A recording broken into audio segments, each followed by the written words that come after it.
Shalom teman-teman.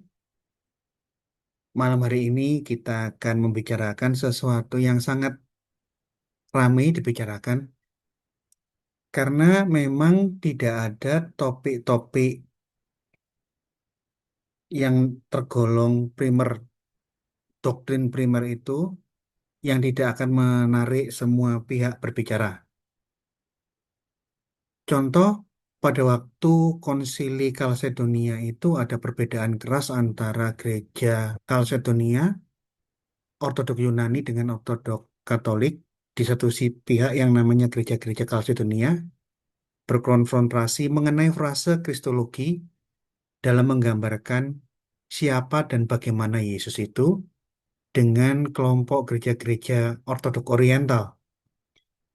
Ketidaksepakatan ini pertikaiannya 1500 tahun. Rame banget, jatuh banyak korban. Dan untuk bisa duduk kembali dan membahas dengan dengan hati yang dingin, itu diperlukan lebih sekitar 30 tahun. Jadi, begitu ada suatu ajaran tentang yang menyangkut soteriologi penyalipan, ini doktrin utama juga, ini akan menarik semua pihak berbagai elemen untuk membahasnya. Nah, malam hari ini saya kemas dalam bentuk kuliah umum untuk awam. Oleh karena itu saya tidak menyebut nama meskipun kita tahu siapa yang akan dimaksud oleh saya dalam menyampaikan pembahasan penguraian. Saya akan fokus kepada ayat-ayat argumentasi-argumentasi yang diajukan, dan saya akan bahas dengan kajian ilmiah, kajian analisa biblikal, tanpa menyinggung nama orang yang mengemukakan, supaya kita fokus kepada objek yang dibahas, fokus kepada argumentasi yang ditawarkan, dan bukan kepada ad hominem siapa yang menyampaikan. Saya akan mulai. Saya akan membuka kuliah malam hari ini untuk teman-teman.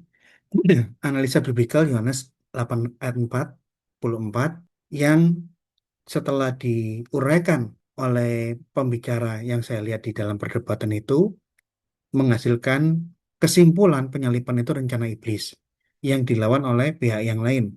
Argumentasi dari tokoh ini, dia mengangkat ayat dari Yohanes 8 ayat 44, kemudian dikuatkan dengan Yohanes 13 ayat 26, 27, bahwa Yudas setelah menerima roti di malam perjamuan terakhir, Yudas kerasukan iblis. Oleh karena itu, atas kerasukan iblis, dorongan iblis, Yudas menjual mengkhianati Yesus dan terjadilah penyalipan. Ini argumentasi penguat dari argumentasi pertama yang menghasilkan kesimpulan penyalipan itu adalah rencana iblis. Teman-teman, di dalam analisa biblikal itu dikenal dua disiplin kelompok ilmu, analisa makro biblikal dan mikro biblikal. Kelompok makro biblikal itu contoh genre, literary structure unit, discourse analysis, konteks, diagram, canonical approach, intertextuality, maksudnya topik yang dibahas ini paralelisasinya ada di kitab apa, di ayat apa, yang masih di dalam satu konteks. Ini intertextuality. Historical background around the books, latar belakang sejarah dari buku atau pasal yang dibahas. Ada pengamatan sosiokultural cultural background around the books. Pengamatannya bukan hanya ke sejarahnya, tapi mengamati kultur sosial dari buku yang dibahas, yang ditafsirkan, yang diteliti ini, chapter ini, itu seperti apa. Ada juga sosiolinguistik analisis, ini menarik, karena bahasa itu kalau kita nggak mempelajari lingkup sosial dan kultur yang berlaku saat itu, kita seringkali salah tafsir karena banyak ungkapan majas yang dipakai itu tidak sesuai seperti yang kita bayangkan. Contoh ya, kita seringkali mendengar, sudah paham, familiar dengan kata air hidup, living water, yang semua pendeta selalu menafsirkan ini maksudnya adalah Roh Kudus, kiasan untuk Roh Kudus. Ya, betul.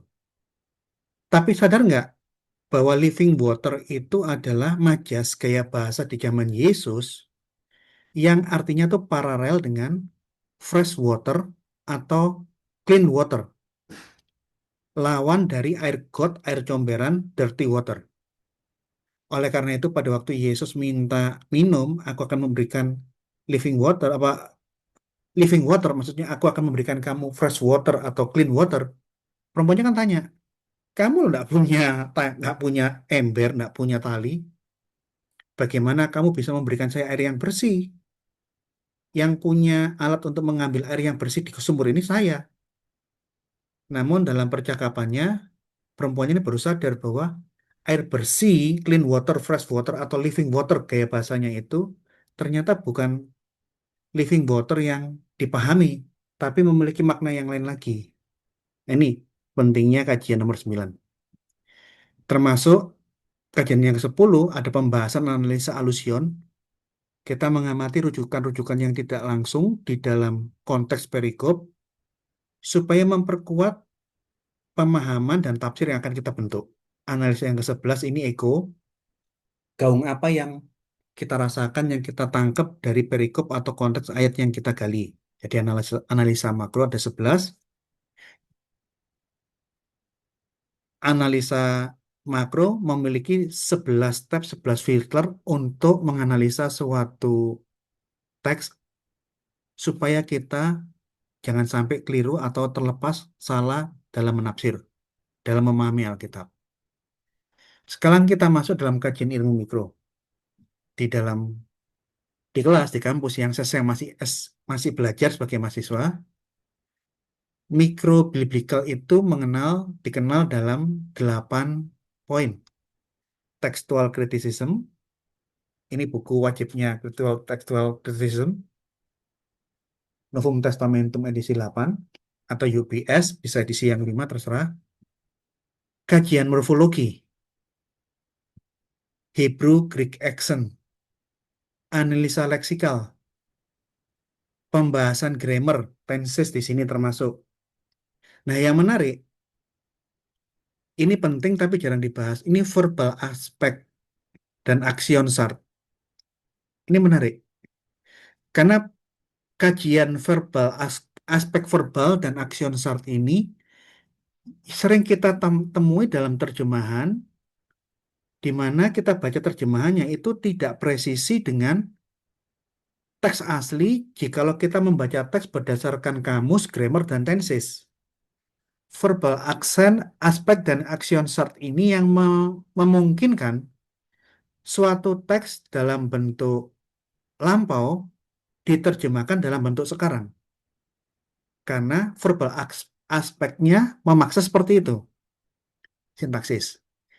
Tapi saya nggak akan mengurai detail. Pertama, karena saya bukan ahli bahasa. Di sini ada Pak Moses Manuputi yang sangat-sangat pakar. Mungkin dia bisa menjelaskan lebih. Saya hanya memberikan gambaran tentang dunia analisa biblical.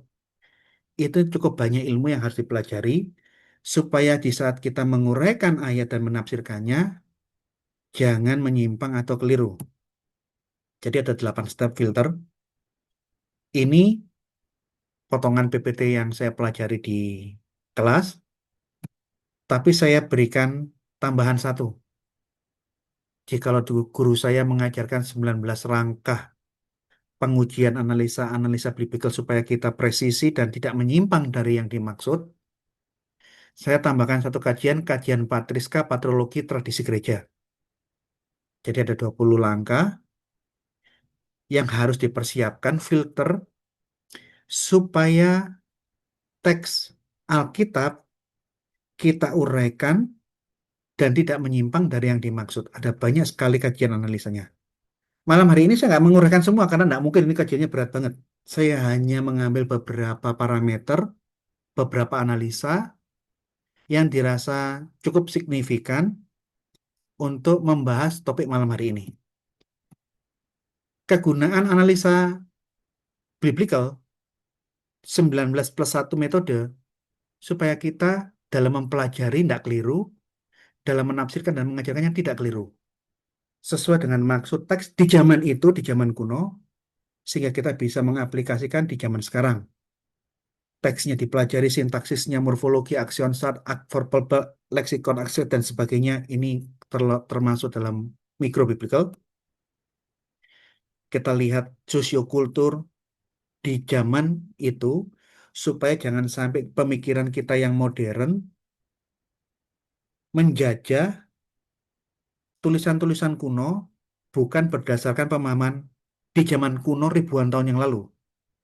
Kita tidak boleh menggunakan pola pikir modern untuk menganalisa kondisi di zaman purba, tapi kita harus rendah hati kembali ke masa lalu di zaman purba dalam sosiokultur yang ada, supaya kita bisa memahami bahasa yang mereka pakai di dalam kitab suci, dalam konteks mereka itu seperti apa. Jadi kita kembali ke mereka, bukan kita yang menggurui mereka. Kira-kira begitu. Kalau kita memahami ini, ini adalah kajian yang akademis, tapi kita bisa pakai menjadi sarana alat untuk berapologetika, baik apologetika ofensif maupun defensif yang sangat-sangat bagus. Nah, saya akan mulai dalam penguraian pembahasan. Saya akan periksa ayat yang dipakai oleh si pembicara dengan analisa mikro biblical. Iblislah yang menjadi bapakmu dan kamu ingin melakukan keinginan-keinginan bapakmu. Ia adalah pembunuh manusia sejak semula dan tidak hidup dalam kebenaran. Sebab di dalam dia, di dalam iblis tidak ada kebenaran. Apabila ia berkata dusta, ia berkata atas kehendaknya sendiri. Sebab ia adalah pendusta dan bapak segala dusta. Ini ayat yang dipakai yang saya dengar dari perdebatan yang beredar yang dibahas banyak orang. Oke, kita lihat menggunakan analisa mikrobiblical, genrenya itu Injil, artinya itu adalah suatu kitab yang meliput liputan tentang aktivitas sejarah Yesus lahir, hidup, dan matinya, beserta ajaran-ajaran dan keteladanan yang dicontohkan selama kehidupan Yesus. Sekarang kita lihat konteksnya. Apakah konteks Yohanes 8 ayat 44 ini adalah tentang penyaliban? Jangan langsung terlibat pro sana pro sini, menyalahkan dan caci maki. Kita periksa satu persatu. Jadi kita singkirkan dulu kebencian, ketidaksukaan terhadap personal, dan mengarahkan perhatian kita kepada argumentasi yang ditawarkan. Apakah genre dari, apakah konteks Yohanes 8 ayat 44 ini adalah tentang penyaliban? Sama sekali tidak.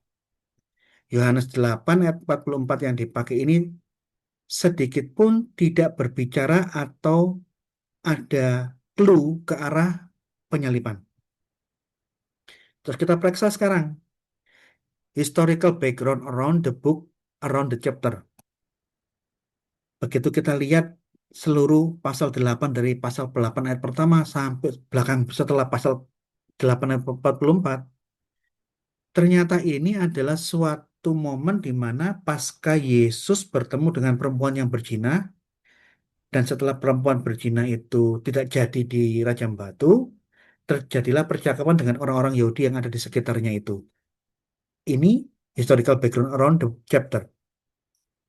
Sama sekali tidak menyinggung dan menyentuh ataupun tentang nubuat tentang penyaliban, sama sekali nggak ada di sini. Nah, sekarang kita masuk ke kajian yang lebih dalam. Kita masuk ke dalam kritik teks. Begitu saya perhatikan, saya pelajari teksnya, saya buka Novum, buka UBS, yang saya pakai malam hari ini, Novum Testamentum edisi 28 nih yang di tangan saya ini. Nih, ada varian teks, tapi varian teksnya ini nggak berarti. Dan varian teksnya ini tidak ada hubungannya dan tidak membicarakan sedikit pun tentang penyaliban. Hanya perbedaan gaya bahasa untuk maksud yang sama. Contoh ada perbedaan varian teks di ayat 44 ini tertulis ada beberapa manuskrip kodeks dan nomor-nomor manuskrip-manuskrip yang mengatakan tertulis ok estekem, tidak memiliki, tidak punya tempat. Ini ada di dalam Papirus 72, kodeks B2, kodeks K Kodeks I dan manuskrip nomor 565. Dan ada varian teks yang lain tertulis aletheia hoc estin. Aletheia itu kebenaran, hoc tidak, estin ada. Hanya narasinya kebalik. Di manuskrip ini kebenaran tidak ada, di manuskrip yang kita baca pada umumnya tidak ada kebenaran. Dan perbedaan teks ini dicatat dan didata. Ini gambarnya. Perhatikan yang paling bawah itu dia kritiknya. Kodeks-kodeks manuskrip-manuskrip apa yang menulis dalam varian ini, aux estekan, didata semua, detail. Ini varian teks di ayat 44 yang menuliskan variasi teks aux estekan, ini di P75, B2 dan seterusnya. Varian teks yang menulis aletheia hoc estin itu Papyrus 66, Papyrus D, Q, Vulgata dan seterusnya. Semua terdata. Yang mana ini cuma hanya gaya bahasa aja tapi tidak merubah arti remaja. Ini kajian kritik teks. Jadi tidak ditemukan satu ayat pun di dalam Yohanes 8:44 itu kata stauro, salib tidak ada. Yang ada ktonos, membunuh. Tepatnya antropononos, pembunuh manusia. Antropo manusia, ktonos pembunuh. Ayat yang disoroti, khususnya frase yang disoroti yang menjadi perdebatan yang kita saksikan sehingga menarik banyak pihak berbagai aliran gereja ikut rumbuk. Ada kelompok dari Katolik yang mengolok-olok, nah tuh sesama Protestan baku hantam, wah ketawa-ketawa. Di saat dia ngomong kayak begitu, mereka sendiri pun juga akhirnya ikut nimbrung. Karena apa? Perdebatan ini pun membingungkan jemaat Katolik. Sampai pihak Katolik pun, romo-romonya pun ikut menjelaskan dari sisi Katolik. Frase yang dibahas di Yohanes 8:44, dia dia adalah seorang pembunuh manusia daripada mulanya. Ekeinos, dia laki-laki. Anthropononos, a murderer, seorang pembunuh manusia. Ini kalau dibahas secara grammar, tenses, morfologi, verbal aspek, aspek leksikal, aksionsa, dan sebagainya, kita akan kebingungan. Kita akan bingung. Karena tidak ada satupun analisa kata dalam kajian mikrobiblikal yang bisa merujuk kata antropokronos itu mengarah kepada salib. Satupun, gunakan semua kajian ini. Gunakan semua ilmu filologi, linguistik. Tidak akan ketemu kata antropokronos di dalam ayat ini yang artinya penyaliban. Mau dibedah secara sintaksis, antropokronos ini nominatif, predikatif maksudnya nominatif itu dia itu subjek yang memiliki ciri-ciri hakikat yang terkandung di dalam subjek. Dia, subjek ini memiliki kecenderungan untuk selalu ingin membunuh dan membinasakan. Ini kalau kita kaji sintaksis. Ini penting, saudara. Kita gali dalam ilmu linguistik manapun, kita tidak akan bisa menemukan kata antropononos dalam bahasa asli yang mengarah kepada penyaliban. Kajian ini tidak menyinggung siapapun ya, saya tidak menyinggung pembicaranya, saya hanya membahas dan menganalisa argumentasinya secara akademis. Karena saya lihat di dalam perdebatan yang terjadi itu, orang ini menyimpang dari membahas argumentasi dengan argumentasi, data dengan data, bukti dengan bukti, kepada saling hina, personal ke personal, menjadi serangan ad hominem. Ini saya risih sekali. Karena apa? Menjadi diskusinya nggak bermutu, menjadi saling mengolok, saling menghina, dan saling melecehkan, yang tidak membuat kita menemukan kebenaran dari topik diskusi ini. Kira-kira begitu. Jadi jangan dianggap saya perusahaan ini enggak ya. Saya murni ngomong akademis. Kita bahas antropokronos yang ditafsirkan sebagai ini, artinya penyaliban, Yesus disalib. Kalau kita bahas seluruhnya, dia itu menggunakan kata bentuk tunggal, antropo Kronos itu pun juga bentuk tunggal. Dia iblis, seorang pembunuh manusia ini bentuk tunggal semua. Kalau membunuh ditafsirkan menyalibkan, kita menggunakan pola pikir yang keliru, gramatikal ketat, apa gramatikalnya, apa arti kamusnya, dan apa tensisnya kita gunakan tanpa melihat aspek yang lain. Misalnya ya, misalnya. Ini ayat tadi itu dapat dibaca secara gramatikal ketat, sebuah oknum iblis membunuh dalam pengertian menyalibkan satu orang manusia. Nah, sekarang saya tanya, jikalau saya menggunakan pola pikir seperti ini, tunjukkan kapan pernah terjadi di dalam sejarah satu oknum iblis menyiksa dan memaku tangan menyalibkan seseorang, satu orang manusia. Tunjukkan di mana. Kita semua nggak akan pernah menemukan. Oke, kalau kita pelajari teksnya itu, frasenya, menggunakan kajian aspek verbal, kita tahu bahwa bentuk tunggal dia seorang pembunuh manusia.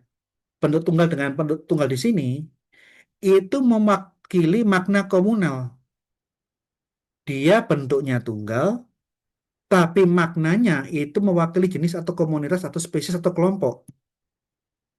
Ini, saya memahami ini setelah saya baca kajian patrologi karena Agustinus dari Hippo dan Cyril dari Alexandria mengatakan dia itu bukan singular dalam pengertian sebuah iblis, tapi ini merujuk baik Lucifer, putra Fajar, termasuk anak-anaknya yaitu setan-setan, dan roh-roh kenajisan. Ini katanya si Kirilos dari Alexandria. Jadi bentuk tunggal antropoktonos ini, kalau dibahas secara aspek verbalnya, ini mewakili komunitas kelompok plural. Dan saya dapatkan ini saya temukan informasi ini, masukan ini setelah saya belajar kajian patrologi. Makanya dari 19 langkah yang diajarkan oleh guru saya di kelas doktoral S3, saya menambahkan kajian patrologi di dalam momen malam hari ini. Membunuh manusia bentuk tunggal itu maksudnya kata antropo di sini mewakili umat manusia, bukan seorang oknum manusia. Nah, sekarang kita masuk kajian mikronya saya sudahi, saya masuk ke kajian makro biblical. Padahal masih banyak sekali kajian mikro biblical, tapi itu urusan akademis, urusan peneliti, urusan teolog-teolog, bukan kuliah untuk umum ya. Karena saya sendiri pun masih belum berapa mampu. Terus terang, saya hanya mampu pengantar-pengantar, ya ilmu awal lah. Ahli enggak, tapi buta pun enggak. Sekarang saya di dalam makro biblical, saya menggunakan metode pengujian, analisa filter, canonical approach, atau intertextuality. Apakah penyalipan Yesus itu hanya digaungkan di dalam teks-teks perjanjian baru saja? Ada nggak nubuatan yang mengarah kepada penyalipan Yesus di luar teks-teks perjanjian baru? Ini kajian canonical approach atau intertextuality. Kalau ada, di mana saja ayat-ayat yang menyangkut penyalipan Yesus, clue-nya, nubuatannya itu muncul di perjanjian baru. Untuk kita periksa semua. Kita temukan yang paling dekat dengan jaraknya Yesus itu ada di dalam kitab Yesaya yang plus minus hidupnya antara 650-600 Masehi, sebelum Masehi. Di dalam kitab Yesaya itu ada nubuatan tentang hamba Tuhan yang menderita, yang suci, yang baik, tapi dia diremukkan dan dia menyerahkan nyawanya sebagai korban penebus salah. Nubuatan yang terdekat dari zaman Yesus mengenai penderitaan dan kematian Yesus ada di Yesaya. Orang ini adalah hamba Tuhan yang benar. Dia digambarkan sebagai hamba Tuhan yang benar, suci, tidak ada kesalahan, tidak ada dosa. Dia dihina, dia menderita. Di dalam Yesaya 53 ayat 5, Tolong Pak Anton bacakan Pak. Yesaya 53 ayat 5. Yesaya 53 ayat 5. Tetapi dia tertikam oleh karena pemberontakan kita, dia diremukkan oleh karena kejahatan kita, ganjaran yang mendatangkan keselamatan bagi kita ditimpakan kepadanya, dan oleh bilur-bilurnya kita menjadi sembuh. Ini digenapi enggak? Digenapi. Yesus ditikam, badannya dihancurkan, disabet flagrum, dan apa yang seharusnya menjadi bagian kita dia tanggung, sehingga kita yang harusnya seperti itu, mati tersiksa, kita diselamatkan. Luar biasa. Yesaya menubuatkan dia akan mati di antara penjahat. Tolong bacakan lagi Pak ayat 89. Ayat 8, sesudah penahanan dan penghukuman ia terambil, dan tentang nasibnya siapa yang memikirkannya, sungguh ia terputus dari negeri orang-orang hidup, dan Ia karena akan mati. pemberontakan Iya. Terus Pak, dan terus. karena pemberontakan umatku ia kena tulah. 9, orang yang menempatkan kuburannya di antara orang-orang fasik, dan di dalam matinya ia ada di antara penjahat-penjahat, sekalipun ia tidak berbuat kekerasan, dan tipu daya tidak ada dalam mulutnya. Dahsyat banget firman Tuhan. Dia dinubuatkan, menderita, diremukkan, ditikam, mati di antara orang fasik. Dahsyat banget, dahsyat bro, dahsyat. Ayat 10, tetapi Tuhan berkehendak meremukkan dia dengan kesakitan apabila ia menyerahkan dirinya sebagai korban penebus salah. Stop, stop, stop, stop. Tuhan berkehendak meremukkan dia. Ini kehendak Tuhan, Tuhan sudah tentukan dia untuk diremukkan. Manusia yang suci sempurna ini sebagai korban penebus salah. Wah, menarik. Korban penebus salah, korban bakaran, korban penghapus dosa di seluruh Taurat itu selalu binatang. Tapi di Yesaya ini, korban penebus salah itu adalah seorang manusia dalam rupa hamba yang akan mati atas kehendak Tuhan. Terus baca lagi, Pak. Ia akan melihat keturunannya, umurnya akan lanjut, dan kehendak Tuhan akan terlaksana olehnya. Jadi apa yang Tuhan kehendaki akan dilaksanakan sampai tuntas dan umurnya akan lanjut. Ini bahasa terjemahan. Nah, saya akan uraikan sedikit masalah ini ya. Di dalam teks, Tuhan berkehendak. Dia memang sudah ditentukan untuk diremukkan dengan penuh kesakitan sampai mati apabila ia menyerahkan dirinya. Sebagai apa kematiannya? Bukan mati syahid atau apa, enggak. Kematiannya itu sebagai korban penebus salah. Ia akan melihat keturunannya, umurnya akan lanjut dan kehendak Tuhan akan terlaksana. Perhatikan kata yang saya bold dan saya perbesar, ya arik ya mim. Di dalam teks terjemahan, umurnya akan lanjut. Saya minta kita memfokuskan ke terjemahan dan bahasa aslinya. Karena apa? Kalau memaknai, membacanya umurnya akan lanjut, otak kita, bayangan kita, asumsi kita, imajinasi kita apa? Ini kakek-kakek, kayak Pak Manu Putih sudah putih semua itu kan, umurnya lanjut. Atau mbah mbah buyut saya, ini imajinasi bayangan yang akan muncul di otak kita. Tapi perhatikan, ya Arik Yamim, hari-harinya akan panjang, prolong his day.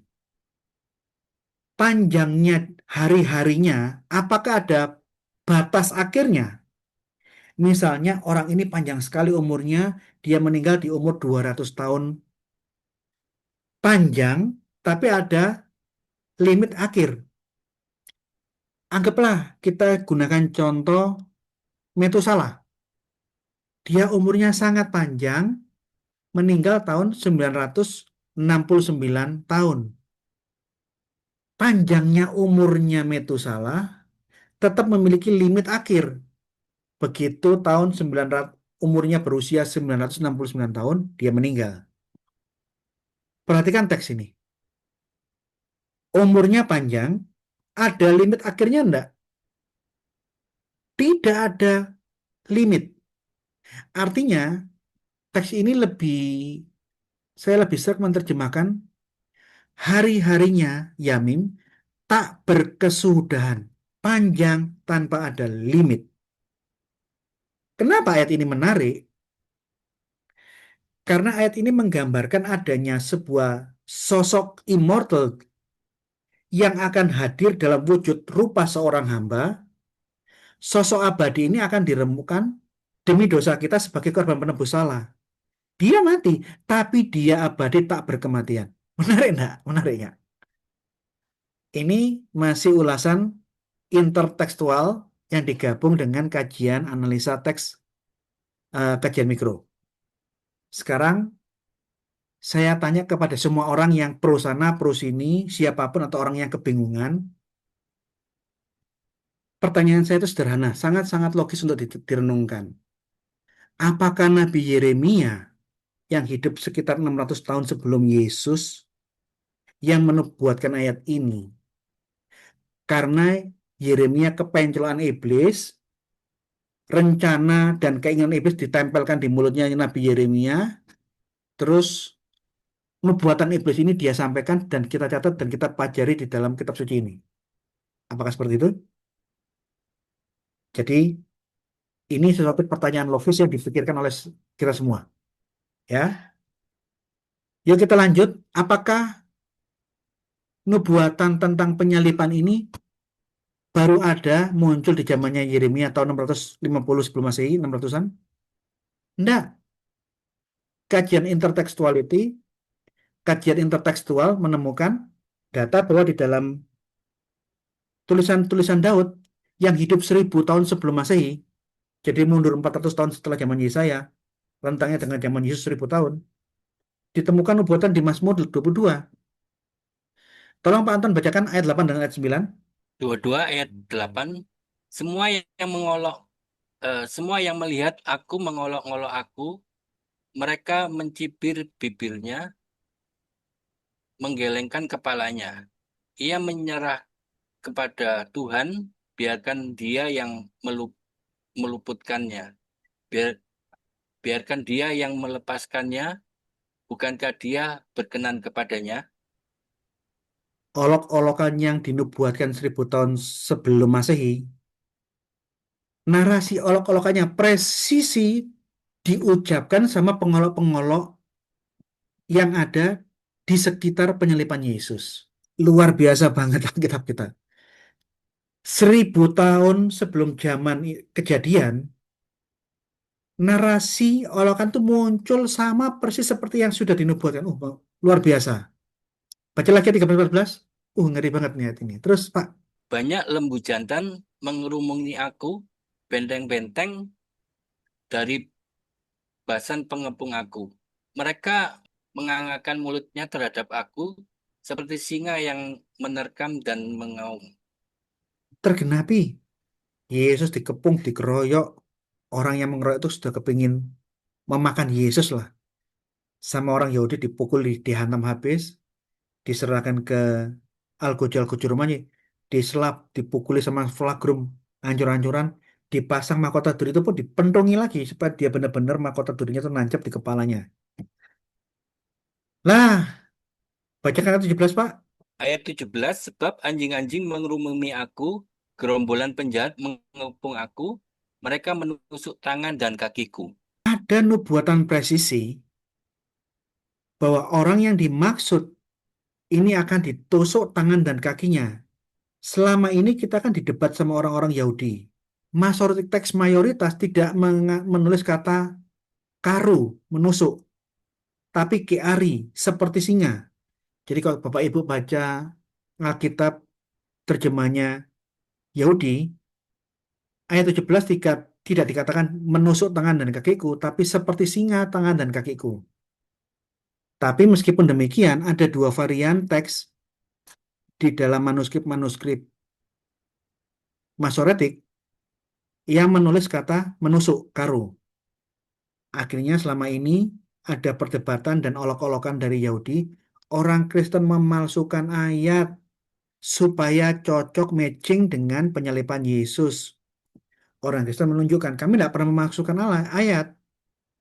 Data dari Septuaginta mengatakan ditusuk, saling olok, gegeran. satu menolak terjemahan yang lain. Tapi pada waktu ada penelitian penggalian naskah Qumran yang ditulis oleh orang Yahudi yang hidup sebelum zaman Yesus, Mazmur 22 versi Qumran ditemukan dan tertulis karu, menusuk. Nah, jadi tuduhan yang selama ini dilontarkan oleh pihak Yahudi bahwa kita memalsukan teks ayat Alkitab tidak terbukti. Masalahnya di mana? Karena mungkin salinan masortik teks itu nulisnya itu kurang turun ke bawah. Kalau kita nulis sedikit, cuma coretannya sedikit kayak koma di atas itu kan I, terbaca I, kari. Harusnya dia nulisnya itu jangan sampai seperti koma di atas tapi turun ke bawah.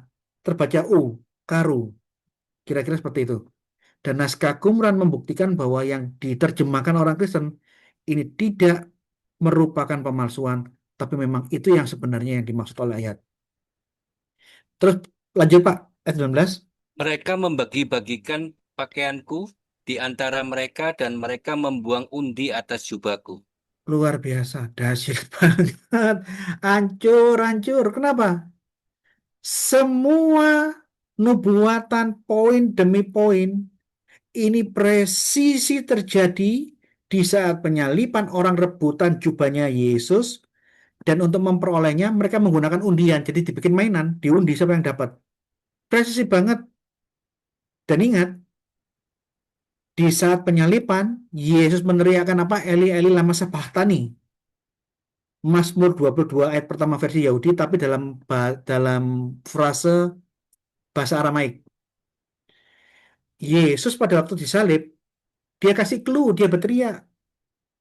Dia tidak punya waktu untuk khotbah, badannya kesakitan semua, hancur semua, tangan kakinya dibaku, kepalanya pun ditancapi sama mahkota duri.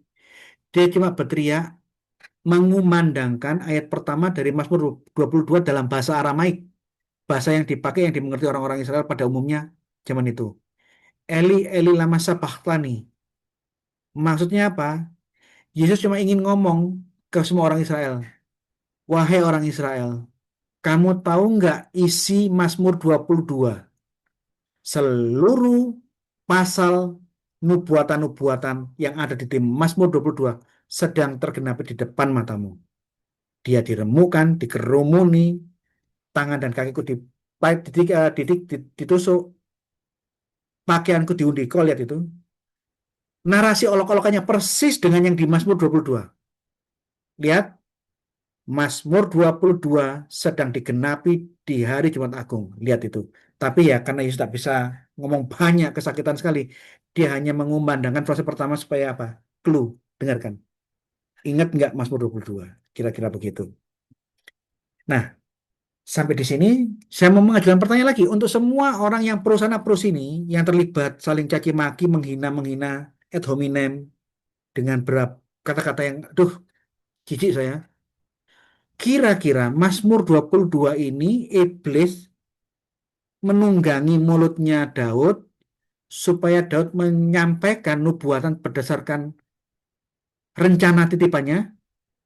Halo, pikirkan baik-baik. Jangan pro sana pro sini. Gunakan logika berdasarkan ayat ini. Apakah iblislah yang menubuatkan hal ini?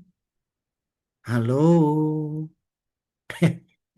Enaknya kalau kita kuliah kan gini kan. Saya saya pun membuka diri untuk dikritik nanti. Silakan. Nanti setelah saya menguraikan ini silakan dikritik. Ada yang berbeda pendapat silakan. Tapi ya itu kritikan dari teman-teman yang akademis, gunakan argumentasi dengan acuan-acuan yang terukur dan otentik. Apakah nubuatan tentang Yesus itu berakhir di Mazmur, Yesaya dan Mazmur? Hanya dua itu aja. Kajian intertekstuality mengenai penyalipan ternyata kita bisa temukan sejak kejadian 3:15. Aku akan mengadakan permusuhan antara engkau dan perempuan ini, antara keturunanmu dan keturunannya. Keturunannya, keturunan wanita akan meremukkan kepalamu dan engkau akan meremukkan tumitnya. Ini menarik. Di saat manusia berbuat dosa, masih dalam kondisi telanjang, Tuhan mengucapkan sebuah nubuat yang sangat menarik kalau kita pelajari melakukan kajian tekstual ayat ini. Ngeri banget. Dalam sekali ini. Dia, keturunan perempuan ini, ya supaya Ros akan meremukkan kepalamu ular. Perhatikan. Kita lihat dalam sosiokultur. Di dalam kultur Semitik, keturunan selalu dikaitkan dengan ayah. Bin ayah. Nama ayahmu siapa? Nama ayah saya Alex bin Alex. Nama bapakmu Solikin bin Solikin. Kita lihat amati sosiolinguistik. Di mana-mana kewajaran di dalam bertutur kata budaya Semitik, keturunan itu selalu dikaitkan dengan ayah, keturunan laki-laki. Tapi ayat ini mengatakan akan datang seorang laki-laki lahir dari bin ibu. Ini menarik, ini menarik. Kata dalam konteks Semitik bin ibu itu dimungkinkan di dalam grammar, tetapi ini bukan suatu percakapan yang umum, bukan sesuatu yang matching dalam kewajaran budaya Semitik. Bisa itu memang, tapi nggak wajar. Entah kenapa Allah menggunakan suatu kalimat yang tidak wajar dalam budaya Semitik akan lahir seorang anak bin ibu, bukan bin ayah. Di mana manusia yang lahir tanpa seorang ayah ini bin ibu, dia itulah yang akan meremukkan kepalamu, kepala iblis, maut dihancurkan. Tapi di saat manusia bin ibu ini lahir, dia menghancurkan kuasa maut, kuasa iblis. Di momen itu, iblis akan meremukkan tumitnya. Weata dan kamu, ular, tesupenu akef. Akef, ya akef, akef itu tumit, Yakob itu menumit. Ini adalah nubuatan yang pertama kali diucapkan Allah di Taman Eden pasca kejatuhan manusia, dan ini sangat presisi digenapi di dalam Yesus Kristus Tuhan kita. Targum-targum juga mengatakan ini kapan terjadi? Ini akan terjadi di zaman Raja Mesias. Penjelasan Bapak-Bapak gereja mengatakan inilah yang dimaksud dengan pendahuluan Injil. Jadi apa namanya? Pro Injil, pro Evangelion, proto Evangelion, Injil yang pertama sudah dinubuatkan oleh Allah langsung di Taman Eden, akan lahir manusia tanpa ayah bin ibu yang akan menghancurkan kuasa ular, dan di momen itu dia akan diremukkan tumitnya yang dikaitkan dengan Mazmur 22, tangan dan kakinya akan ditusuk. Kaget enggak kita? Bangga enggak kita punya Alkitab yang begitu presisi menggambarkan penyalitan, entah dinubuatkan oleh Yesaya akan ada sosok yang tak berkesudahan yang hadir dalam rupa seorang hamba dan yang akan dibunuh demi dosa-dosa kita. Mazmur, dia akan ditusuk tangan dan kakinya. Kejadian sejak zaman Taman dan Eden mengerikan banget, dahsyat banget. Bangga nggak kita jadi orang Kristen? Nah, tapi masalahnya yang berdebat ini Kristen sama Kristen. Oleh karena itu saya melontarkan sebuah pertanyaan ke semua orang Kristen yang menyaksikan, yang pro sana pro sini.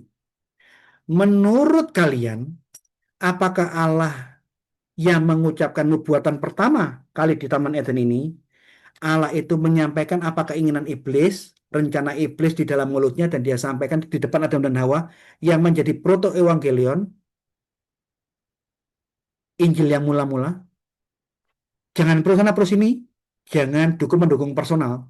Kita fokus kepada argumentasi, dan inilah ulasan saya berdasarkan kajian intertekstual.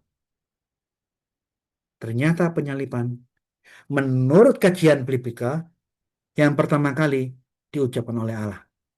Diulang lagi di zamannya Nabi Daud tahun 1000 sebelum Masehi. Diulang lagi oleh zamannya saya. Apakah ini semua adalah karena iblis? Silakan Anda pikirkan ya. Pihak yang mempertahankan argumentasi bahwa penyalipan itu rencana iblis, terlibat dalam perdebatan sangga penyangga. Pertama, pertanyaan apakah nubuatan ini rencana iblis ini akan susah dijawab oleh pihak siapapun dan tanpa harus saya memaksa menjawab, saya rasa semua orang yang mendengarkan postingan saya bisa menjawab di dalam hati sendiri-sendiri.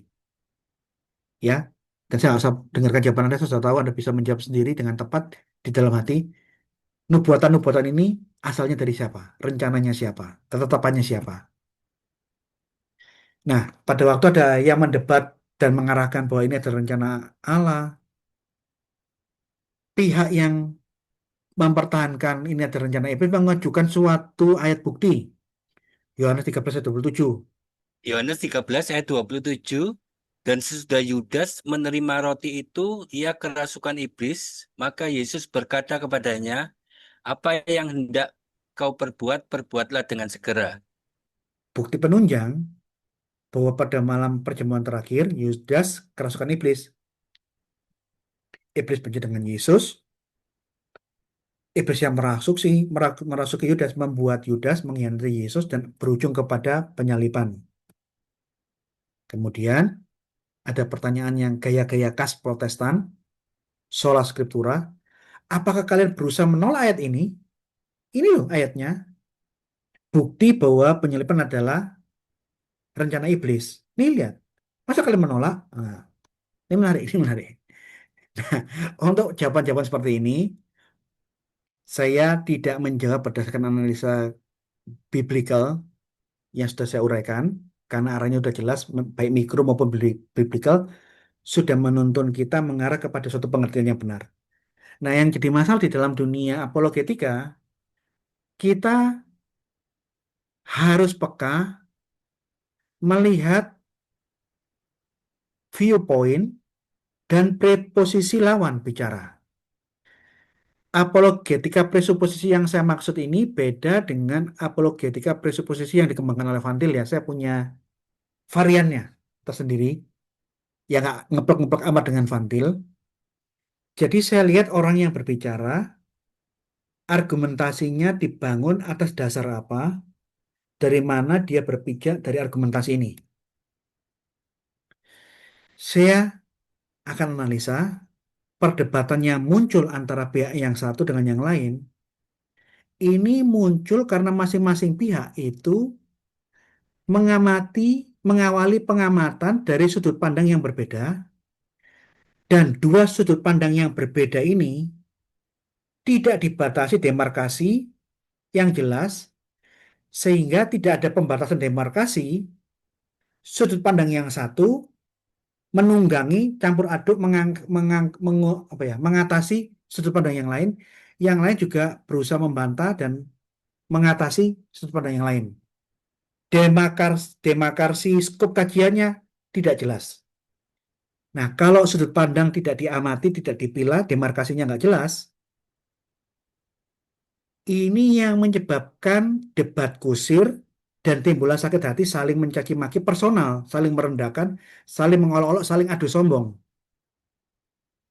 Di dalam perdebatannya yang saya amati, ada dua sudut pandang. Sudut pandang pembicara yang pertama itu viewpoint.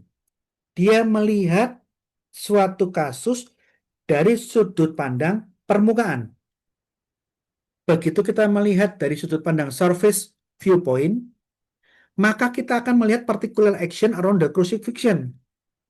Kita akan melihat tindakan-tindakan khusus yang nyata di depan mata di sekeliling penyalipan. Nah, particular action ini bisa bermacam-macam, tergantung orang aktor yang ada di dalam momen penyalipan. Karena masing-masing aktor yang terlibat di momen penyalipan itu punya free will-nya masing-masing. Perbedaan objek, perbedaan entitas, perbedaan free will, ini yang menyebabkan particular action around the crucifixion itu akan beragam sekali. Pihak yang kedua, mungkin ya, atau pihak-pihak lain yang berusaha menanggapi, yang tidak sepakat dengan pandangan penyalipan itu adalah rencana iblis menggunakan sudut pandang metafisika. Dia mengamatinya nggak dari permukaan tapi dari atas, metafisika. Bahwa penyalipan ini ada suatu master plan, grand designer yang menetapkan crucifixion, menetapkan tentang penyalipan. Jadi jikalau yang satu ini mengamati dari sudut pandang yang horizontal, permukaan, dan sudut pandang permukaan ini dia mengamati perilaku Yudas dan iblis yang betul, betul, betul, betul. Saya nggak menyangkal bahwa free will dan kehendak mereka di momen itu, iblis ingin membunuh Yesus, Yudas, tanpa disadari dia menjual yang mengarah kepada penyalipan. Betul. Kalau kita ngomong berdasarkan sudut pandang particular action. Ada betulnya pendapat itu. Kalau dari scope yang saya batasi demarkasinya sebagai particular action. Nah, pihak-pihak yang lain mengamatinya itu bukan dari sudut pandang horizontal, permukaan, tapi dia naik dari atas. Dia terbang lebih tinggi dari metafisika.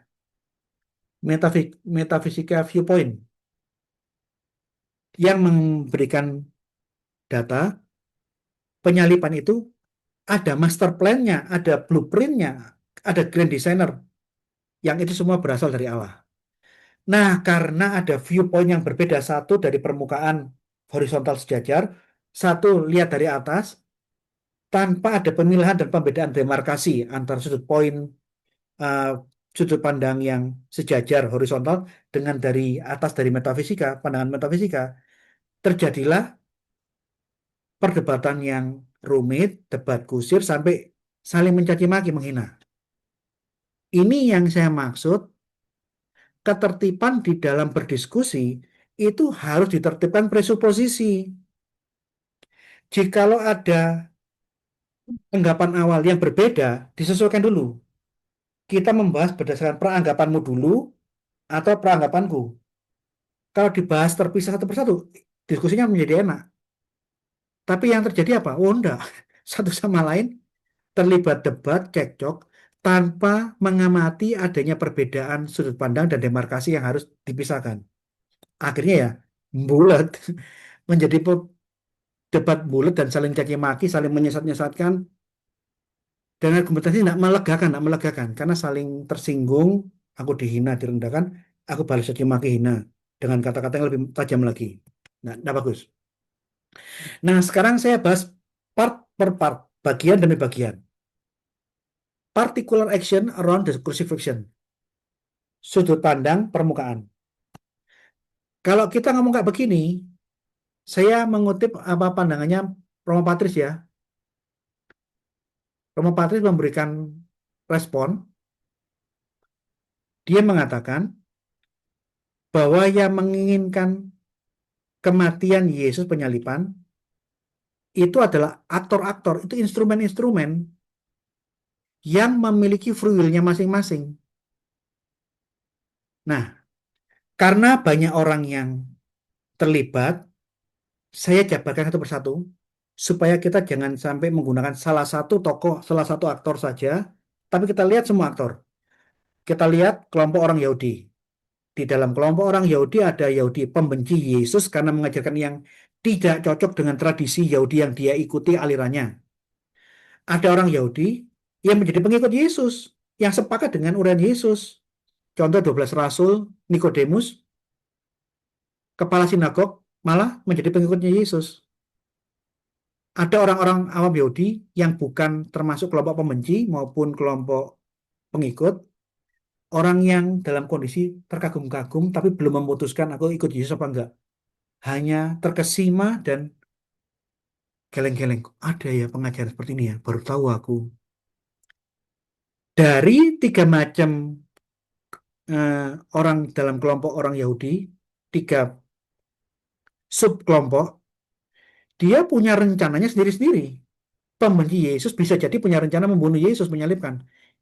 Bahkan di sebelum penyalipan ada rencana ingin merajam sampai mati. Tapi pengikut Yesus dia punya rencana sendiri yang tidak sama dengan pembenci Yesus. Termasuk orang awam punya rencananya sendiri.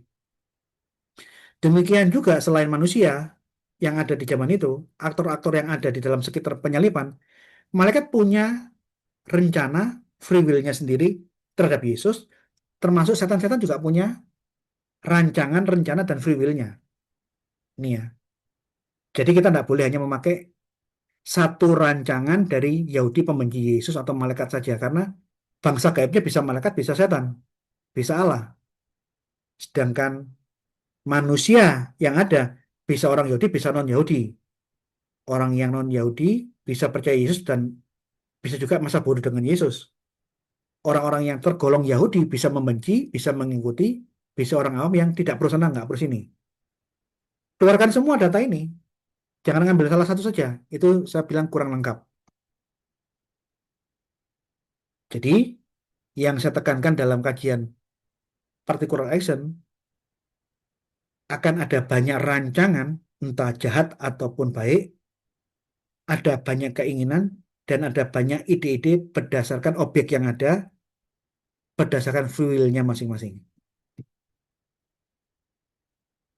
Kalau kita lihat particular, particular action berdasarkan free will-nya iblis, Yesus dibinasakan, matikan orang ini.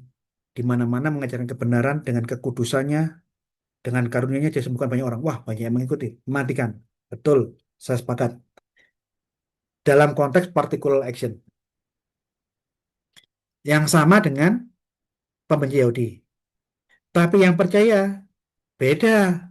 Nikodemus, para murid, pengikut-pengikut yang lain. Oh, sama sekali tidak punya rencana menyalibkan Yesus. Ungkapkan semua ini. Bagaimana dengan kehendak malaikat? Oh, enggak. Kehendak malaikat menyembah Yesus karena dia tahu siapa ini. Nah, yang menarik, di dalam particular action around the crucifixion, coba kita lihat bagaimana pernyataan Yesus sendiri di saat dia menghadapi momen penyaliban. Tolong Pak apa namanya Pak Anton bacakan Matius 26 atau Pak Moses saja Pak Moses. Pak Moses, saya sudah kangen sekali Pak, sudah lama kita nggak ketemu. Pak Moses Manoputi, bacakan Matius 26 ayat 39, 42 dan 44. Matius 26 ya. Iya. Maka ia maju sedikit lalu sujud dan berdoa katanya, "Ya Bapakku, jikalau sekiranya mungkin, biarlah cawan ini lalu daripadaku. Tetapi janganlah seperti yang ku kehendaki, Lompat melainkan iya. seperti yang engkau kehendaki." Lompat ayat 42 dan 44-nya Pak. 42. Oke. Lalu ia pergi untuk kedua kalinya dan berdoa katanya, ya Bapakku, jikalau cawan ini tidak mungkin lalu, kecuali apabila aku meminumnya, jadilah kehendakmu." Kemudian 44. Ia membiarkan mereka di situ, lalu pergi dan berdoa untuk ketiga kalinya dan mengucapkan doa yang itu juga. Amin. Amin. Sekali lagi amin. Dengan gaya yang sama, saya ingin mengajak kita fokus. Yang bicara di Matius 26 ini siapa? Yesus. Ini firman Tuhan yang Yesus ucapkan. Dia bilang kalau boleh cawan ini lalu. Kalau boleh penderitaan, penyiksaan, dan penyaliban ini lalu daripadaku. Tapi jangan itu kehendakku. Melainkan kehendakmu Bapa yang jadi. Jadi penyiksaan dan penyaliban yang mengerikan ini adalah kehendak siapa? Halo. Penyalipan, penyiksaan yang mengerikan yang akan dihadapi Yesus itu kehendaknya siapa? Halo. Ayo, jangan pro sana pro sini. Ini teks, ini ayat. Kalau kalian terima enggak? Berani melawan teks ini enggak? Ini yang saya bilang. Begitu kita ngomong dalam scope free will atau particular action, kita akan temukan banyak rancangan di sini. Tergantung oknum atau aktor yang ada. Kenapa kita hanya menggunakan sudut pandang berdasarkan rencana perilaku kehendaknya iblis dan orang-orang Yahudi pembenci atau Yudas? Ya yang lain termasuk apa yang diucapkan Yesus kita nggak perhatikan. Ini tidak fair. Jadi begitu kita ngomong masuk ke dalam kajian particular action. Betul, iblis merancangkan pembinasaan Yesus. Betul, Yudas tanpa sadar membuka jalan untuk merealisasikan kehendak iblis menyalibkan Yesus. Betul. Tapi berdasarkan alat yang diucapkan oleh Yesus di Taman Getsemani malam sebelum dia disiksa dan disalib, 3 kali Yesus mengulang dengan tegas, "Jadilah kehendakmu," bahwa kengerian, kematian yang mengerikan ini adalah kehendakmu. Dengan Yesus mengulang 3 kali, itu maksudnya apa? Tuhan, yang akan kuhadapi tidak ringan, tapi keinginanku hanya melakukan kehendakmu. Apapun yang kau rencanakan akan kulakukan, terjadilah kehendakmu. Budal. Jadi, alusion dan eko, gaung yang ini dalam kajian makro biblika ini, alusion dan kajian ekonya menggemakan, menggaungkan bahwa penyiksaan kematian yang mengerikan di kayu salib itu adalah kehendak Yesus dan itu diulang 3 kali oleh Yesus sendiri.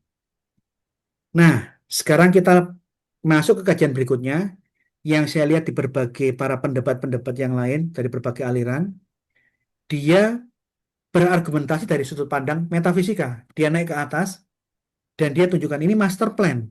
Sudah ada rancangan besar sebelum Yesus lahir, di mana berdasarkan kajian biblika yang tadi saya uraikan, nubuatan sudah terjadi di zaman Yesaya, Daud maupun sejak Taman Eden. Itu adalah rancangan Allah. Nubuatan pertama, nubuatan para nabi-nabi juga menguatkan apa yang sudah Allah nubuatkan. Bahwa sejak manusia jatuh dalam dosa, Allah sebagai pencipta manusia langsung merencanakan penyalipan, melakukan rancangan penyelamatan. Yang di dalam bahasanya Romo Patus Allegro, causa prima, master plan, penyebab awal tentang penyalipan adalah Allah. Nah, sekarang saya masuk ke bagian akhir konklusi. Jadi teman-teman semua yang menyaksikan, karena ini kuliah ya, bebas kalian tidak bersepakat dengan saya, silakan mengeluarkan pendapatnya nanti. Di dalam kuliah ini saya memberikan konklusi dari yang saya sampaikan materi-materi. Rencana Allah itu menyelamatkan manusia sejak manusia jatuh dalam dosa. Ini Allah sendiri. Saya menolak bahwa ucapan Allah itu adalah ucapan iblis. Saya menolak pandangan bahwa nubuatannya Daud itu nubuatannya iblis. Saya menolak pandangan nubuatannya Yesaya itu nubuatan ucapannya iblis. Saya menolak itu. Rancangan iblis saya menolak. Saya, Gracia Pelo, mengatakan ini adalah rencana awal Allah yang ingin mengembalikan manusia ciptanya kembali kepada dirinya. Ini rancangan Allah. Di dalam rancangan Allah keselamatan ini, sejarah berjalan, dan di dalam perjalanan sejarah, free will yang membuat manusia bisa berbuat baik maupun jahat berkembang sedemikian rupa, muncullah particular action yang di momen penyalipan bisa muncul banyak-banyak pendapat, banyak-banyak contoh. Pro, kontra, ingin membunuh, ingin mengagumi, malah ingin mengangkat jadi raja, macam-macam. Tapi kita tidak bisa menutup, tidak bisa membantah bahwa penyalipan, penyelamatan umat manusia yang jatuh dalam dosa itu adalah grand design dari Allah. Nah, di sini saya baru mengutip ayat yang sama yang diucapkan oleh Elia Miron. Di dalam postingannya Elia Miron, dia mengutip Kejadian 20:50 bahwa engkau merancangkan yang jahat buat saya, tapi Allah merancangkan yang baik. Ayat ini saya pakai, cuma masalahnya saya begini. Kalau kita berusaha mendamaikan, seperti gayanya Elia Miron berusaha mendamaikan bahwa penyalipan itu bisa rencana iblis dan rencana Allah, tanpa ada penguraian dan pembedaan antara particular action dengan grand design, pandangan metafisika, termasuk kajian mikrobiblical atau makrobiblical, ini bisa mengarah opini bahwa, oh ternyata penyalipan itu adalah rancangan kedua belah pihak, baik rencananya Allah dan manusia. Ini bisa dibulut-bulut ini. Jadi, mengenai penyaliban, free will iblis dan pembenci-pembenci Yesus bekerja di dalam momen penyaliban yang menginginkan kematian Yesus.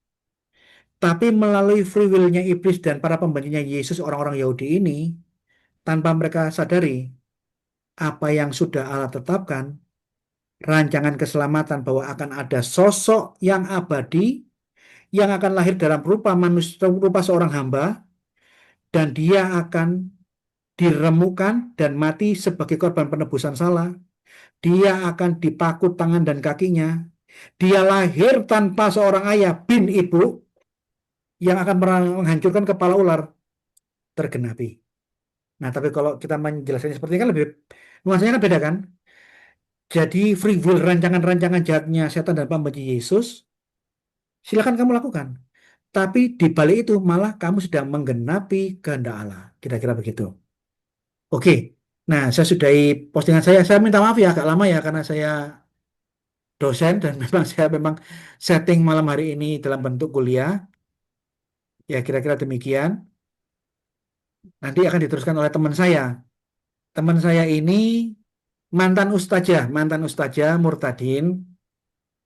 Dia akan menjelaskan dari sisi dia supaya kita tahu bahwa ada masukan yang berimbang dari saya yang sangat biblikal maupun dari pandangan Bude Fadilah Hafiz, teman saya di Jakarta sana, dari sudut pandang Murtabin. Monggo Bude, saya silakan Bude. Saya minta maaf agak lama ya Bude. Nggih, mboten napa-napa Pak De, matur suwun. Salam semuanya, salamul masih. Mungkin saya nggak banyak, sudah diulas banyak hal tadi sama Pak Gracia Pelo. Ya, kalau dari sudut saya seorang murtadin ya, saya cuman mengambil dari apa ya, eh, Alkitabul Muqaddas. Kenapa saya selalu mengambil dari sudut Alkitabul Muqaddas? Bukan karena saya dari Koptik, tetapi saya lebih nyaman itu membacanya dengan Alkitabul Muqaddas karena dia mengambil kata-kata atau mengambil narasi itu lebih jelas daripada eh, Alkitab kita. Misal dari Yohanes 8 ayat 44 itu kan ada dua keinginan sebenarnya di situ. Nah, ini menarik ketika saya melihat itu ke dalam bahasa Arabnya. Kenapa? Yang satu mengatakan tentang keinginan iblis, kan ada kehendak dan keinginan di situ. Ada yang namanya kehendaknya sendiri dan ada yang namanya kehendak iblis, keinginan iblis. Dari ayat 42 pun itu juga ada kata kehendak, kata keinginan. Nah, saya kenapa saya lebih lebih cenderung ke pakai Alkitabul Muqaddas? Ya, oke, latar belakang saya karena terbiasa dengan bahasa Arab. Kalau di ayat 42 dikatakan faqala lahum yasu' law kana Allahi abakum lakuntum tuhibbunani li anni kharajtu min kibalillah wa ataitu li anni lam ati min nafsi badzaka arsalani. Nah, di situ dikatakan kok di dalam bahasa Indonesianya dikatakan dan aku datang, saya ambil poin terakhir, dan aku datang bukan atas kehendakku sendiri. Nah, di situ dikatakan kehendak. Nah, kalau di dalam ayat ini saya ambil di Kitabul Muqaddas itu tidak ada kata kehendak, tetapi dari dalam diriku sendiri, min nafsi, by myself, dari dalam diriku sendiri. Artinya itu memang kehendak yang muncul dari dalam diri Tuhan Yesus. Kalau kita lihat kata kehendak lagi atau keinginan di dalam Yohanes 8 ayat 44 ini lebih ekstrim sebenarnya. Kenapa? Di sini dikatakan apa? Kalau di dalam bahasa Indonesianya, iblislah yang menjadi bapamu dan kamu ingin melakukan keinginan-keinginan bapamu. Ia adalah pembunuh manusia sejak semula dan tidak hidup dalam kebenaran. Sebab di dalam dia tidak ada kebenaran. Apabila ia berkata dusta, ia berkata atas kehendaknya sendiri sebab ia adalah pendusta dan bapa segala dusta. Kita ambil dari kata keinginan. Nah, kata keinginan di Yohanes 8 ayat 44 ini dalam bahasa Arab lebih ekstrim. Apa itu? Antum min abi huwa iblis. Huwa iblis di sini adalah menyatakan tunggal. domir muzakkar untuk satu orang, ya. Anas wahidun atau untuk satu orang, ya. Apa yang dikatakan antum min abi wa iblis wa syahwati, artinya syahwat, ya. Syahwat itu adalah keinginan buruk, keinginan jahat kalau di dalam gramatika bahasa Arab. Jadi ada beberapa kata keinginan di dalam bahasa Arab. Ada tuh irodah, ada masyiah, ada nafsin yang keluar dari diri kita, kemudian ada namanya syahwat. Nah, kata syahwat ini ada beberapa di dalam Alkitab. Di dalam Alkitabul Muqaddas ada beberapa kata syahwat dan itu ditujukan kepada keinginan yang negatif atau kehendak yang negatif. Nah, di sini dikatakan wasyahwati abikum. Artinya adalah syahwat. Kalau kita berpikir syahwat itu cuma nafsu, ya, nafsu yang dilakukan pasti arahnya maaf seksualitas. Tetapi kalau di dalam gramatika bahasa Arab syahwat itu adalah keinginan negatif. Apa itu keinginan negatif? Bisa membunuh, bisa perzinahan, mencuri itu dikatakan kalau di dalam Alkitabul Muqaddas itu adalah syahwat, keinginan negatif. Kalau kalaulah misalnya mereka mengambil ayat ini, ya ayat ini sebagai saya memandang sebagai saya murtadin dan terbiasa dengan Alkitabul Muqaddas. Alangkah, maaf saya harus ngomong, alangkah menyedihkannya jika penyaliban itu adalah sebuah syahwat atau keinginan negatif. Kalau mengambil dari ayat ini, itu ya. Nah, saya tertarik juga dengan yang dikatakan Pak Gracia Pelo tadi yang di Yesaya 53. Yesaya 53 ayat 10 ya. Yesaya 53 ayat 10. Yang dikatakan itu untuk selamanya. Nah, kalau di sini dikatakan Yesaya 53 ayat 10 dikatakan, maaf sebentar.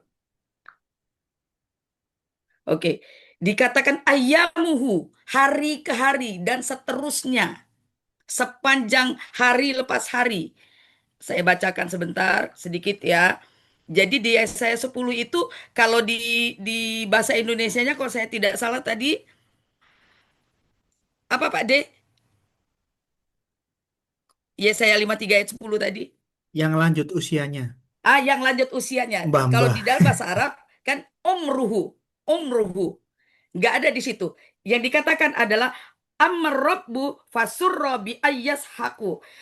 Nah, fasurro ini bisa dikatakan menjelaskan kalau dia sirun artinya bisa menjadi rahasia. Jadi kadang-kadang bahasa Arab itu ya dia beda beda sedikit saja itu sudah beda artinya. Bi ayyas haqahu bil huzn in ja'ala nafsahu wa dzabihatan ismin yaro naslan tatulu ayyamuhu, hari-harinya, ya tidak ada dikatakan tadi apa seperti yang di LAI umur, sepanjang umur mungkin ya, ya saya paham lah mungkin LAI maksudnya ada sepanjang umurmu ya, sehari-harian hari lepas hari selama-lamanya. Kalau ayyamuhu itu adalah jamak dari kata-kata yaum. Yaum itu satu hari, ayyamuhu ayyam artinya hari-hari. Eh, Yaumani 2 hari, lebih dari 2 hari disebut ayyamuhu. Nah itu. Jadi kalau saya bilang ini pendapat saya, alangkah tidak manusiawinya kita ketika kita mengambil ayat dari Yohanes 8 ayat 44 ini bahwa penyaliban itu adalah sebuah syahwat. Ya, kalau saya melihat di sini saya menyedihkan sekali. Ya, kadang-kadang saya melihat tato salib saya di tangan kanan tuh lagi langsung nangis, Pak. Ya, tapi ada juga yang mengatakan bahwa penyaliban ini adalah kolaborasi antara Allah dan iblis. Itu lebih menyedihkan lagi. Gitu teman-teman, terima kasih, Tuhan Yesus memberkati. Ton, saya Ya, minta yang berdoa nanti Pak Moses ya. sebelumnya Pak Gracia ada beberapa yang harus saya sampaikan ya.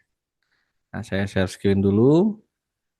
Ya, Sebelumnya terima kasih untuk pelayanannya Pak Gracia dan ini ada info sebentar ya. Oh, hilang ini.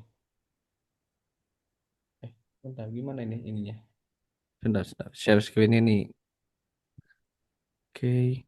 Nah, ini Pak Gracia untuk mendukung pelayanannya Pak Gracia ini bisa dengan membeli produk-produk dari toko online-nya Pak Gracia ya. Di sini ada dari Shopee, namanya Iman dan Hikmat. Nah, ini ada banyak buku, banyak barang di sini. Contohnya buku ini, Membungkam Bidah-Bidah. Nah, ini yang edisi revisi.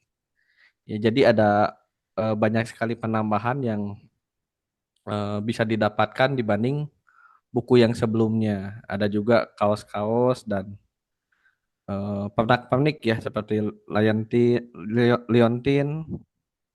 Nah, ini untuk di Tokopedia ada namanya Inyo Manis. Nah, Inyo Manis pun ini sama ya. Di sini lebih lengkap ya sebetulnya. Nah, dan ini ada juga satu toko lagi namanya Belajar Apologetika. Nah, ini masih punya Pak Gracia juga. Jadi untuk teman-teman ataupun para peserta Zoom meeting ini yang berkenan untuk membantu pelayanan Pak Gracia juga bisa menggunakan ya dengan cara membeli buku-bukunya dan saya yakin buku-bukunya akan sangat memberkati sekali. Ya, ini saya kebetulan waktu itu dapat dari Pak Gracia itu waktu di Jakarta Selatan ini. Saya dapat bukunya lumayan saya minta Pak, saya minta murah dong dikasih. Tapi jangan ya kalau sekarang ya karena ini buat bantu pelayanannya. Oke teman-teman, ya itu aja. Terima kasih Pak Gracia. Mungkin saya sekarang open unmute ya. Kalau teman-teman ada yang mau berterima kasih silakan.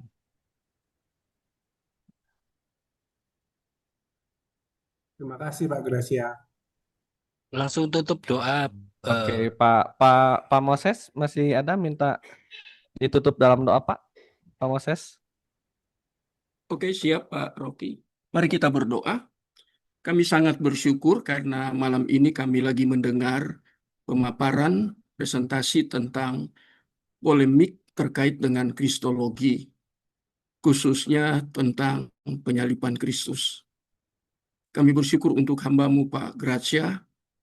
Tuhan terus memakai hamba-Mu ini menjadi the representative of God untuk membicarakan tentang kebenaran yang absolut, kebenaran yang mutlak. Dengan bijaksana Tuhan berbasiskan kebenaran itu sendiri, yang tidak berpusat kepada diri sendiri tapi berpusat kepada Alkitab. Sehingga banyak orang diberi wawasan yang kuat, yang valid tentang kebenaran firman Tuhan. Tuhan berkati apapun yang dikerjakan oleh hamba-Mu ini dalam pelayanan, menulis buku, juga ada upaya atau ada usaha, biarlah Tuhan menggerakkan anak-anak-Mu yang telah belajar dari hamba-Mu ini untuk berpartisipasi mendukung pelayanan Pak Gracia.